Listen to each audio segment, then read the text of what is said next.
very good morning and welcome to the Breakfast News on Rajya Sabha Television, the perfect show to kickstart your week and day. I'm Aishwarya Kapoor. Let us start with the headlines.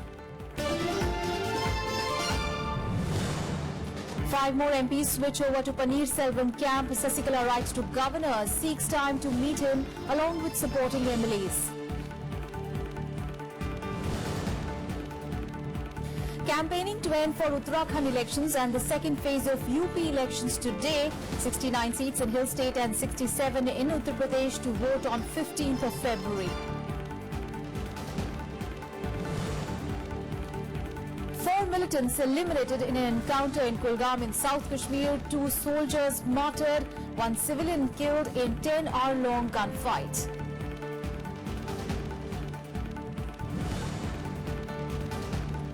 United Nations Security Council set to meet to discuss North Korea's missile launch. Pyongyang claims it successfully test-fired ballistic missile.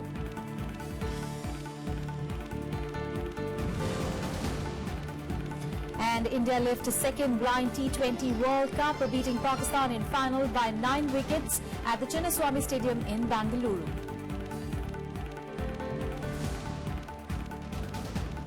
Well, our top focus is the political developments in Tamilnadu. Now, well, exodus from VK Sasikala's faction of the AIADMK continued on Sunday with 5 more MPs pledging support to O Panneerselvam. Well, the Panneerselvam camp says there is a ground as well as other support for the caretaker chief minister.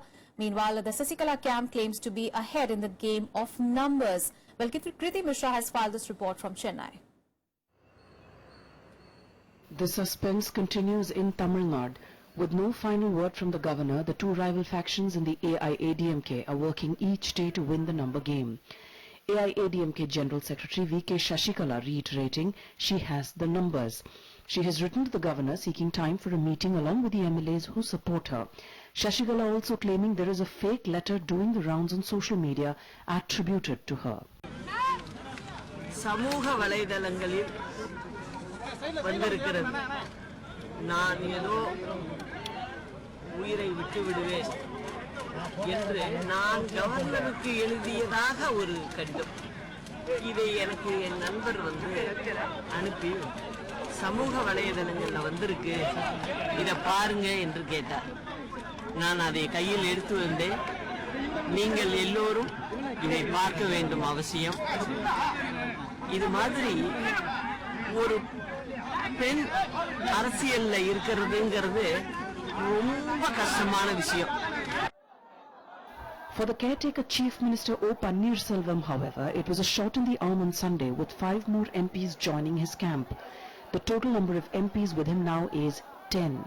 Currently, 6 MLAs have backed him. The camp expects at least 25% of the party MLAs to join them by Tuesday. Panneerselvam has, however, alleged Sasikala has held the MLAs by force at a resort on the outskirts of Chennai, a charge that she has denied.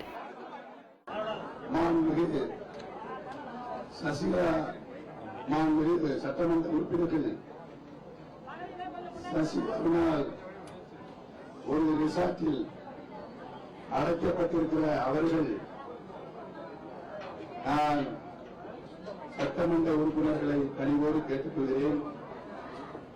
அவர்களெல்லாம் அவரவர்கள் தொகுதிக்கு சென்று மக்களை சந்தித்துவிட்டு அவர்களுடைய மனச்சாட்சிப்படி கருத்துக்கள் சொல்லார்களானால்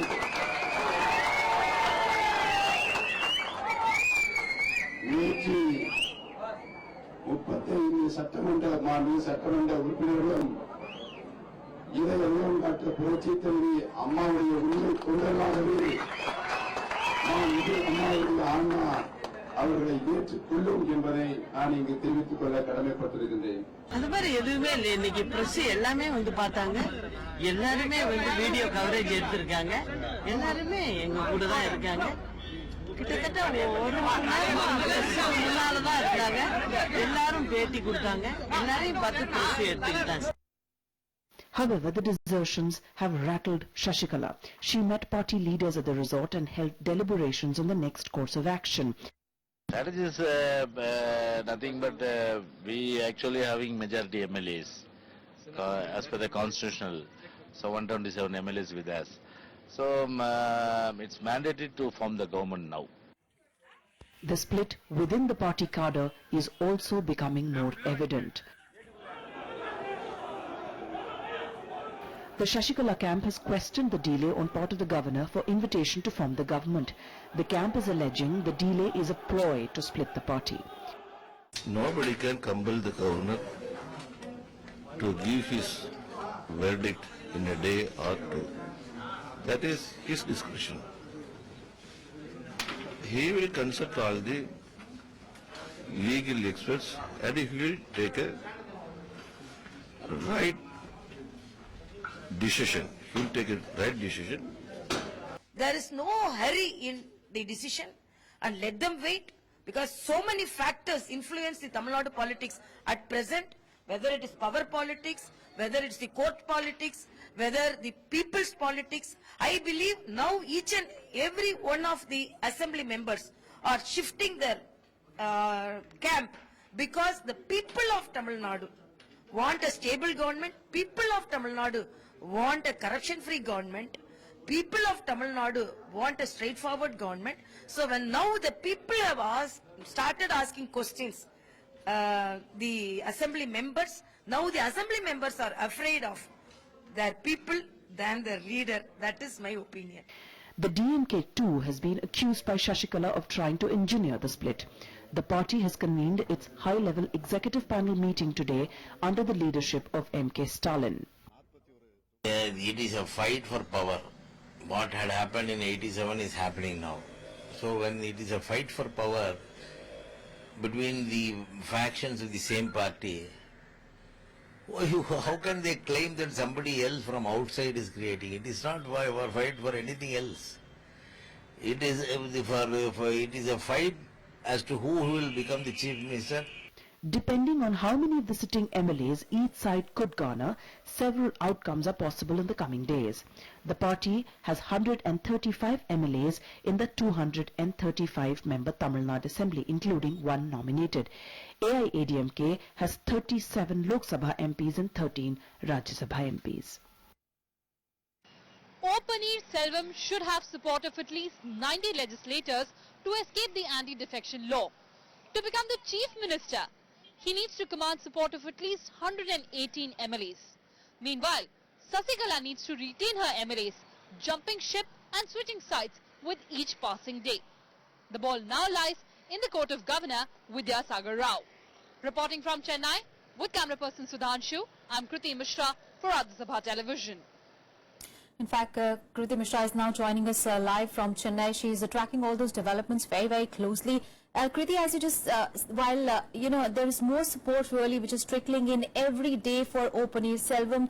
Sasikala says that she has the numbers, she has the support of majority of MLAs. But of course, much will depend on how Governor Vidyasagar Rao will act and when will he act, isn't it?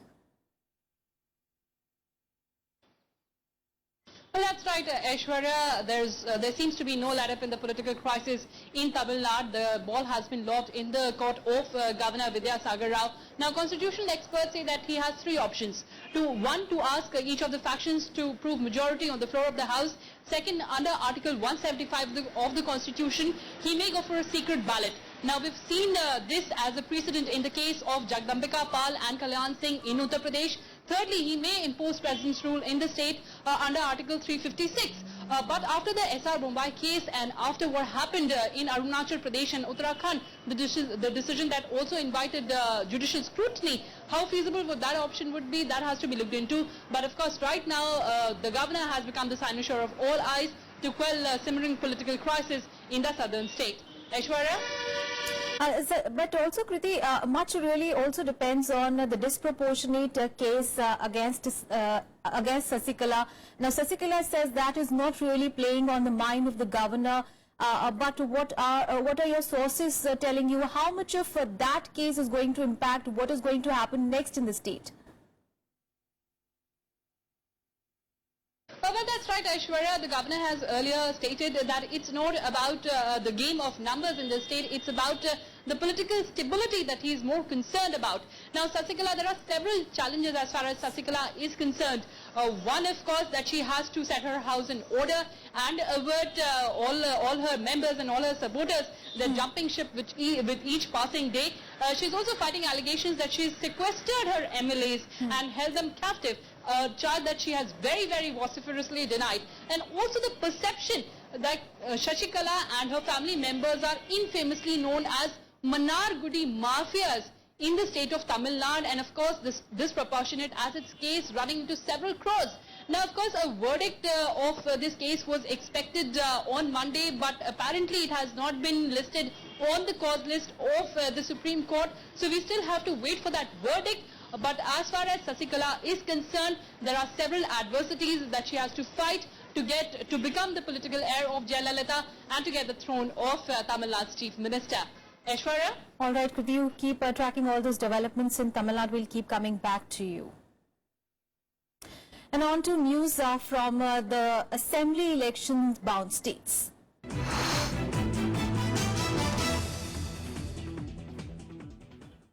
Well, campaigning for the phase 2 of the UP Assembly polls will end at 5 p.m. today. Now, 67 Assembly constituencies in 11 districts will vote on Wednesday. Well, in the last Assembly polls, ruling Samajwadi Party had won 34 seats, followed by BSP on 18 seats, BJP on 10, Congress 3 and others 2. Well, important seats in this phase are Saharanpur, Bijnor, Muradabad, Amroha, Pilibhit and Badaयूं. 64% voter turnout was recorded in the first phase on Saturday. Meanwhile, campaigning for the Uttarakhand Assembly seats will also end today. Now, 69 seats in the state will vote in a single phase on 15th of February.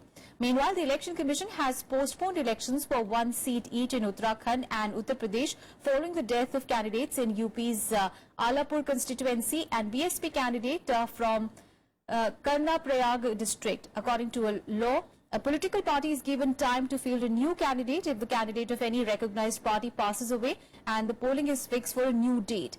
Well, the new dates will be announced later. And Sunday saw hectic political rallies in UP and Uttarakhand as well. While addressing a rally in Srinagar in Uttarakhand, while Prime Minister Narendra Modi came down heavily on the Congress for raising questions on surgical strikes carried out last year. He also criticized the Congress for not implementing one rank, one pension for retired soldiers for years. Meanwhile, Congress Vice President Rahul Gandhi hit out at the Prime Minister over demonetization, saying that it has adversely affected the country's poor and its small industries. At a grand roadshow in Haridwar, he said that note ban only affected small traders and farmers without solving the problem of unaccounted money. Meanwhile, UP Chief Minister Akhilesh Yadav and former Chief Minister and BSP Supremo Mayawati also campaigned for the second phase of elections in Hardoi and Sambhal districts and lashed out at the centre for the note ban. ये कांग्रेस वाले ऐसी मजाक उड़ाई है, फौजियों की ऐसी मजाक उड़ाई है। जब ये सर्जिकल स्ट्राइक हुआ ना, तो आपने देखा होगा नेता सब मैदान में आ गए सुबह सुबह ही। पाकिस्तान बोले उसके पहले हमारे लोगों ने बोलना चालू कर दिया, मोदी जी सर्जिकल स्ट्राइक का सबूत दो, सबूत। क्या हमारे देश के फौजियों के पराक्रम का सबूत मांगना पड़ता है क्या? हिंदुस्तान का 94% काला धन स्विस बैंक अकाउंट में, रियल एस्टेट में और सोने में है। पता नहीं क्या कारण था, नरेंद्र मोदी 94% काले धन के पीछे नहीं दौड़े, मगर गरीब व्यक्तियों के जेब में कैश है, 1000 रुपए का नोट, 500 रुपए का नोट, उसको छीनने में लग गए। जानना चाहते हैं कि काला धन कितना जमा हुआ है, कोई हिसाब तो दे दे। अब तो सब जमा है पैसा बैंकों में, कोई हिसाब आया? काले धन का अभी तक हिसाब नहीं आया। इसलिए साथियों, हम कहना चाहते हैं आपसे, बहुत लोगों को तकलीफ हुई, परेशानी हुई, जिन्होंने छोटा मोटा कारोबार करके मुनाफा कमाया, अपनी ईमानदारी का पैसा कमाया, कारोबार दुकान चला करके, ठेला लगा करके पैसा कमाया, उस सब पैसे को जमा करा लिया। लोग लाइन में लगे और लाइन में लग करके कई परिवारों की जान भी चली गई। अचानक 500 व 1000 रुपए के नोटों पर पाबंदी लगाने का यह एक ऐसा अति जनपीड़ादायी फैसला ले लिया जिसकी मार से देश के लगभग 90% गरीब, मजदूर, किसान व अन्य मेहनत कर एवं मध्यम वर्गीय लोग अभी तक भी पूरे तौर से उभर नहीं पा रहे हैं और इनके इस फैसले से अब तक पूरे देश में लाखों करोड़ों लोग बेरोजगार भी हो चुके हैं।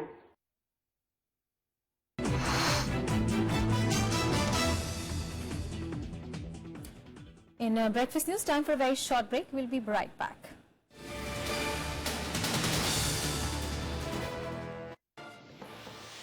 You need more than luck this time to win elections? Without hard work, I don't think anyone can make. Congress side, you have seen so many BJP leaders crossing over. Is it a genuine contest? The manifestation of the misdoings which were committed by the ruling party in the center. BJP in its rallies, they have been highlighting the corruption part of it. They initially showed your sting video. Life is very open to the people. Everybody knows and what has happened. Watch To The Point with Chief Minister of Uttarakhand, Harish Rawat, only on Rajya Sabha television. News from Jammu and Kashmir, well, as many as 4 militants, 2 soldiers and a civilian were killed in a 10-hour-long fierce gunfight in Nagbal village in Kulgam district of South Kashmir. Well, the encounter began in the early hours on a Sunday after security forces were informed about the presence of militants in that area. Well, 3 injured militants have reportedly fled the scene and a hunt is currently underway. 4 guns were also recovered from their hideout. The violent protests by villagers broke out after the encounter ended, following which the army opened fire and used tear gas shells to disperse them. Now, more than 15 civilians are believed to have sustained injuries. The opposition in Jammu and Kashmir has demanded an impartial inquiry into the civilian deaths. जो पीछे terrorist मौजूद थे, उन्होंने fire खोला, जिसके कारण ये civilian तो शहीद हुआ ही, उसके साथ हमारे जो 2 आर्मी के जो 2 सामने जवान थे वो भी शहीद हो गए। इसके बाद हमने किसी तरह से वो बॉडी को बाहर निकाला, शहीद जवानों को बाहर निकाला और सिविलियन को बाहर निकाला और उसके बाद हमने ऑपरेशन लॉन्च किया जिसमें कि हमने 4 उग्रवादी मार गिराए, उसमें से 2 HM के थे और 2 LET के थे। On to some other news now. In the official website of the Ministry of Home Affairs, or the MHA, went offline on Sunday amid reports that it had been hacked. Well, the National Informatics Center blocked the website on Sunday after some abnormal technical activities were reportedly observed. Well, the website has since been hosted after a recheck of all the security features. Last month, the suspected militant operatives had hacked the official website of the elite National Security Guard of the NSG and had defaced it with a profanity-laden message. Now, more than 700 websites of various central and state government departments have been hacked in the past 4 years, and as many as 8,348 people have been arrested for their involvement in cyber crimes. Let's get you some international news. Well, North Korea says that it has successfully fired a new surface-to-surface medium-range ballistic missile. Well, the missile was test-fired on Sunday under the supervision of North Korean leader Kim Jong-un. Well, North Korean news agency has said that the missile was capable of carrying a nuclear warhead. The launch has been confirmed by South Korean and US officials. Well, this is the first such test by Pyongyang since US President Donald Trump took office. Well, the missile, which landed in the Sea of Japan, was fired as the Japanese Prime Minister Shinzo Abe visited President Trump in the United States. Meanwhile, the UN Security Council will hold consultations on an urgent basis this afternoon regarding North Korea. The meeting has been requested by the United States, South Korea and Japan.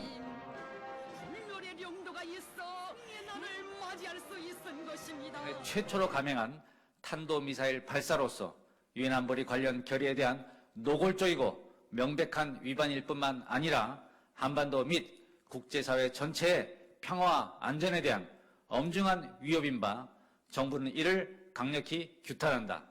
Was the President of the United States sending a powerful and unmistakable signal to North Korea and to the entire world as he stood shoulder to shoulder with the Prime Minister of Japan and declared our steadfast and unwavering support for that alliance. And the meaning of that symbolism will be lost on no one. The message is that we are going to reinforce and strengthen our vital alliances in the Pacific region as part of our strategy to deter and prevent the increasing hostility that we've seen in recent years from the North Korean regime. North Korea must fully comply with the relevant UN Security Council resolutions. During the summit meeting that I had with President Trump, he assured me that the United States will always with Japan 100%. And US President Donald Trump is assessing all of his legal options on a proposed travel ban from 7 Muslim countries after the original executive order was turned down by courts. Well, Stephen Miller, a senior White House advisor, said on Sunday that the legal options range from appealing to the Supreme Court to revising the executive order. Now, remember, Trump had floated the possibility of a separate order on Friday in conversation with reporters on board Air Force One. Meanwhile, Miller also criticized the judges who blocked the travel ban order, arguing that the president has absolute major authority to protect the nation's borders. On Sunday, President Trump also tweeted about another defense of his order, saying that 72% of the refugees admitted into the U.S. during what he said was a court breakdown are from Muslim-majority nations. Well, this came after a U.S. Court of Appeals blocked enforcement of the executive travel order, upholding an earlier decision by a federal judge in Seattle. Well, we're considering all of our options right now, Chuck.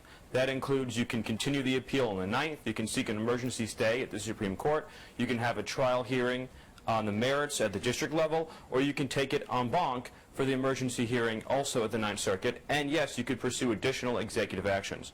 The bottom line is that we are pursuing every single possible action to keep our country safe from terrorism. On to some sports news now. Well, good news coming in because India has won the blind T20 World Cup by beating arch rival Pakistan in the final by 9 wickets at Bengaluru's Chinnaswamy Stadium on Sunday.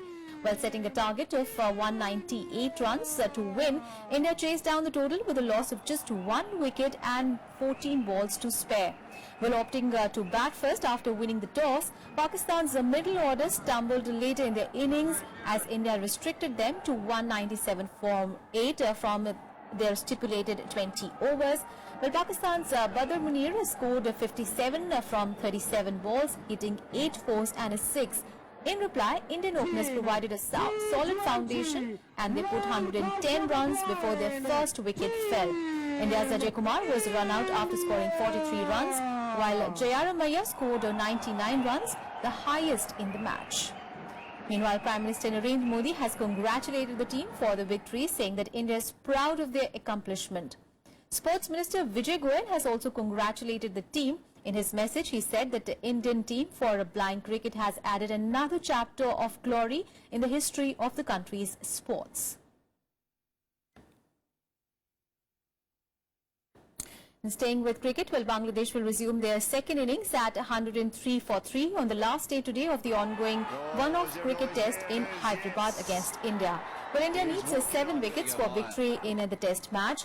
On Sunday, Mohammedullah on 9 and Shakib Al Hassan on 21 were at the crease. The visitors required another 356 runs with the 7 wickets in hand to win the game. For India, Ravichandran Ashwin bagged 2 wickets while Ravindra Jadeja claimed 1. Earlier in the day, after bowling out of Bangladesh on 388 in their first innings, the hosts came to bat and Cheteshwar Pujara's 13th 50 allowed India to declare on 159 for 4, setting Bangladesh a huge total of 459 runs. India had declared their first innings at a massive 687 for 6. Another nick and another catch for the skipper. And that's it in this edition of news. But before we wrap up, we'll leave you with the visuals of protests in Romanian capital. Well, thousands assembled at the Victory Square, marking the 13th consecutive day of anti-government protests. While people are protesting the Social Democrat government's alleged attempts to weaken a crackdown on corruption. Thanks for watching. There is